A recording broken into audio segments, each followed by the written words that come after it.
you are watching Half Asian Tarot Queen. I am Elisa. I'll start with this deck. To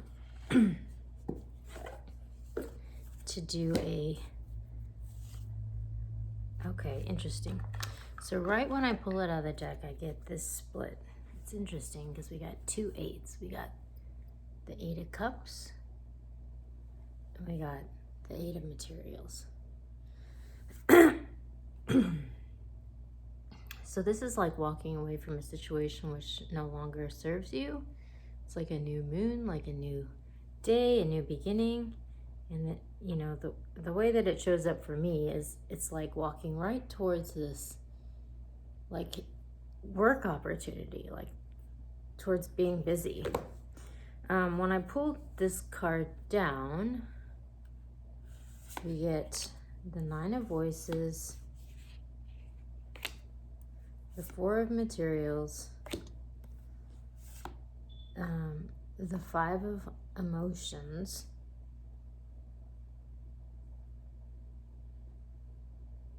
and Temperance.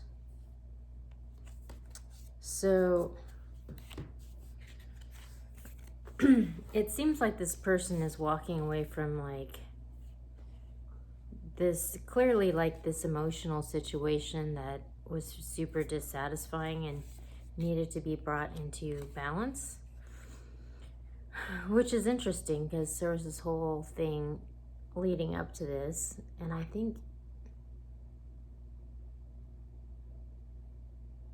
there were several readings like referring to this situation needing to be brought into balance, but it seems like we're leaving that in the past, and then we're going towards this. It's like, look, this person's busy. They've got 8 hands going with, roses in the air. Oh my gosh. Wow. Okay. So underneath that, it's very telling. Okay. So we got the Eight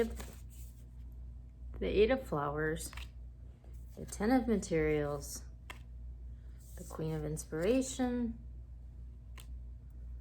the Nine of Materials, the Magician, and the Tower. So it's like there's going to be this big shakeup where someone like really, it's like almost like steps into their power, and they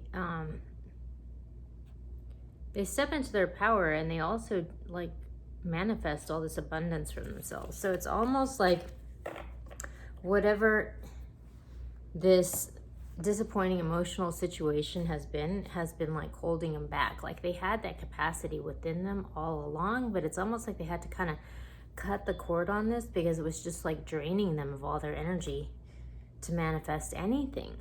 And so it's like it had to happen. So that's kind of like an overview of the reading. I'm gonna go to the Mystical Shaman now, see what we get here.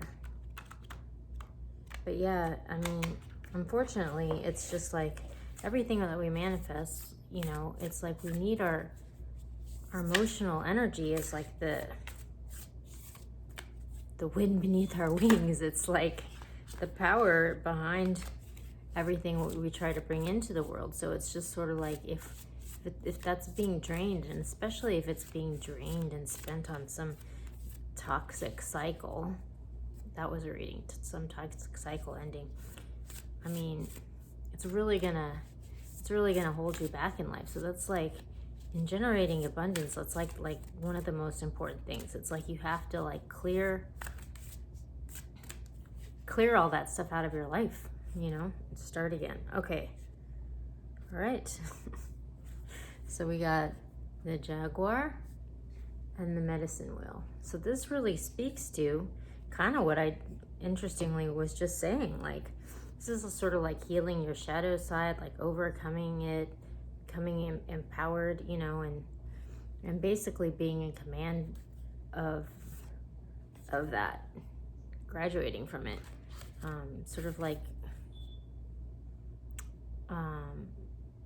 healing any distortions in your energy, like bringing them into your awareness and recycling that energy and using them towards something more positive, which is kind of what the medicine wheel is. It's just sort of like really doing an evaluation, and then underneath we have the Andean cross. So it's like really doing this evaluation of like where your energy is being drained, what isn't serving you, and you know, being honest, and like, and then kind of cutting the cord on those things that are draining your energy, because that's what's going to open this portal to walk into this new experience. But like that has to be done first, you know, like nothing else can happen until that happens. It's like an absolute requirement. Like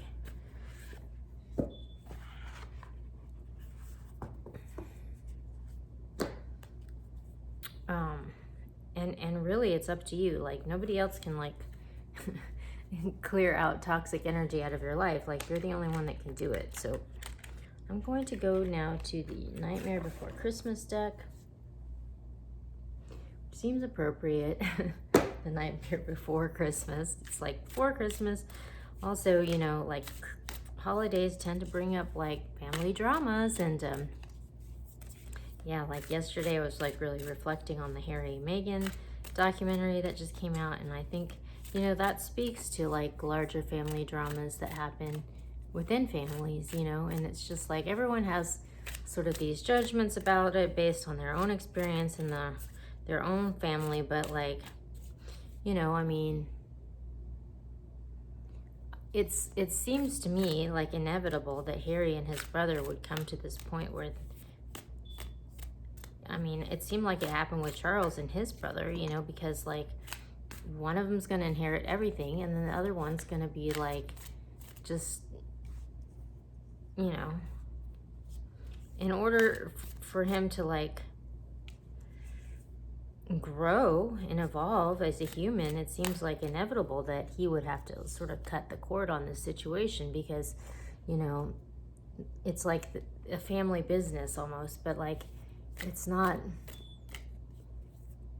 something that's gonna fuel like his growth as an individual. So it's like seems inevitable that would have to happen, and if it didn't happen, it would be, I'm sure, really damaging for his, you know, development psychologically, etc.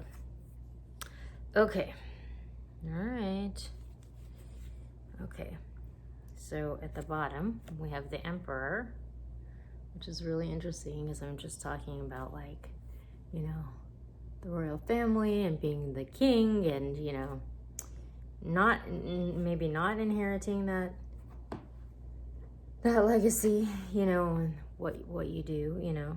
But we have the Three of Potions, so that's kind of like the Three of Cups. We have the Lovers. We have, oh, I didn't realize there are two cards that fell out here. So we have the Five of Needles and the Tower. Wow. And then we have the Nine of Potions, the Nine of Cups. It's interesting that while I was shuffling all of this, like I was reflecting about Harry and Meghan, etc. So obviously we have this issue of the throne, the Emperor, you know, it's sort of like, oh my gosh, when I picked up the Emperor, underneath it we got the Three of Needles and we got the Ten of Candles. So it's like heartbreak and putting the burden down. Like this throne has caused a bunch of heartbreak in his life, you know, because obviously it wasn't part of his destiny, you know. So in order for him to have like it's like he has to come into alignment with his own destiny, which is obviously separate from that, because the throne isn't supporting that. He has to find his tribe, you know. That's kind of what this Three of Potions is about. It's like he needs to find his people, you know. And he did, like, he found Megan. It's so funny because she even kind of looks like Megan. And they fell in love, you know, and then that caused like this huge conflict and disruption. This tower moment and this total conflict because he had to break away. And there's like a lot of emotions underlying that, but at the end, it's like we have the 9 of Potions, which is like wishes coming true, you know, and healing happening. It's interesting that this 9 of Potions fell out right under this Medicine Wheel. So it's just like, even though it's kind of like disruptive in this moment, because everyone's sort of personal destinies are like coming to the surface, and they're all kind of having to make choices in alignment with that, and it's maybe not turning out how everyone expected, but it seems like, I mean, what he's doing is super healthy, you know. So it might cause conflict in the short term, but actually it would be worse for him to like stay in the situation that was sort of toxic for him and not really serving him. Like, he's doing the healthy thing by like going out in the world to like find his way. Like, I think that should be respected, you know. And it doesn't seem like he's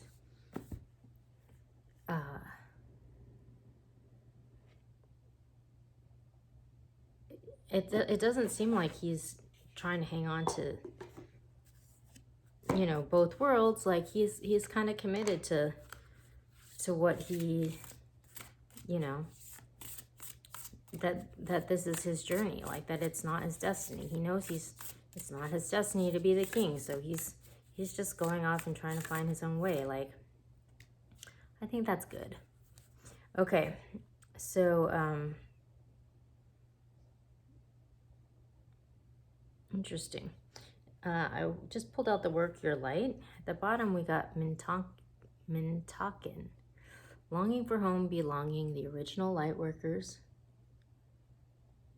And it's really interesting because, you know, it's kind of like this whole thing of just like having to find your people, you know, like if this isn't where you belong, like you have to figure out where that is. But it's interesting that we have this beautiful beach, you know, which kind of reminds me of California.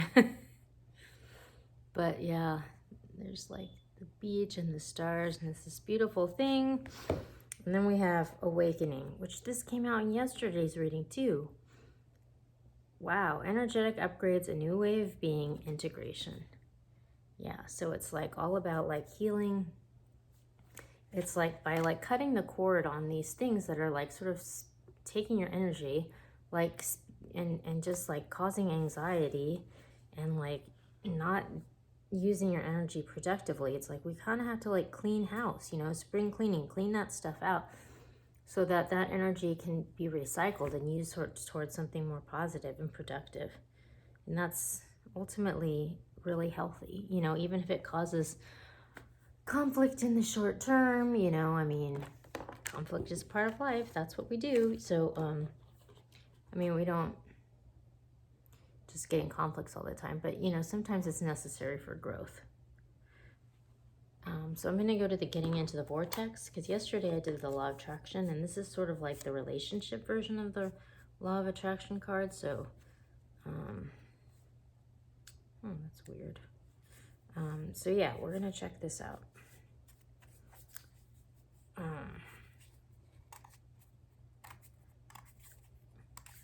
Just noticed this card has like an extra, this card is like got this extra, it's like I couldn't pull it out because it's got this extra tab.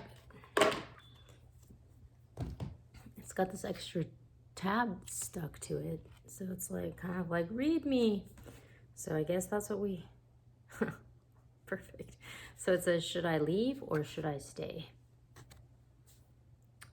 It's very empowering to discover that your patterns of thoughts do not have to follow your current situation, and therefore your current situation on all subjects can change. We do not recommend taking the physical action of leaving a relationship without deliberately coming into thought alignment with the new desires that have been born out of your current relationship. And then, whether you stay in this relationship or move on to another, you can have exactly what you desire. So, yeah. What I'm kind of getting from this is sort of like, this is the moment to sort of reflect and be like, you know, is this relationship serving me? And if it's not, you know, it might be time to move on. This one just flipped out. The artwork is really interesting. Look at that. It says, I can replace false premises with law-based premises. There has been a theme unfolding there of replacing flawed premises with law-based premises. And we would like to leave you with a final one. We all make too much of all this. It's simpler than we all make it out to be. Be easy about it. Be kind to yourself. Do things that feel fun. Look for things that bring you relief. And just easily move into that place, your vortex, where all things that you want have already lined up for you. So yeah, it's like, don't torture yourself. If it's time to move on, it's okay. You know, it's okay. So, yeah, that's the message for today. It's like, sometimes it is time to move on, and that's okay. Be okay with it.